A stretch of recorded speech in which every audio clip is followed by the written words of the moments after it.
I am working on a 2006 Toyota Sinnena installation of a power steering pump where the previous mechanic didn't know what he's doing, rounded off bolts.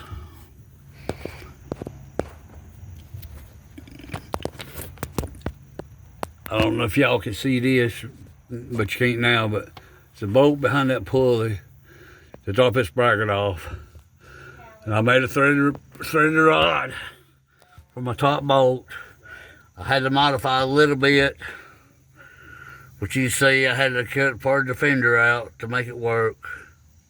Now I'm having an issue getting the top bolt started on the power steering pump,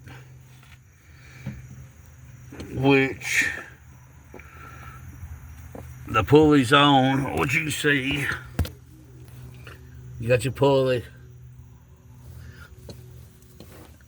and you can't take the pulley off, and you got no clearance for fat fingers like mine.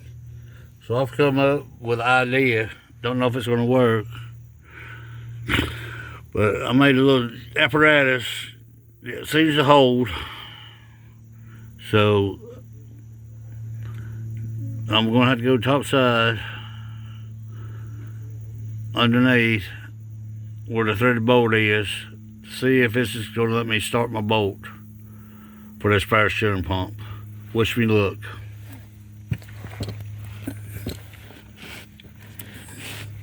Okay, I'm under the vehicle now. You see, there's the bolt that I'm trying to put the thread on, and I'm having to go up in here, as you can see, above all this, to hold it, and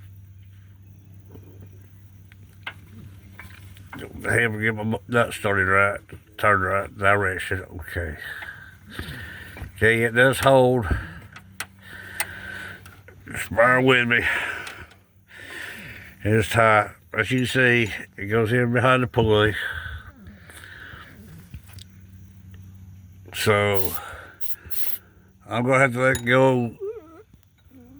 It's gonna be a pause for just a minute. I'll be back.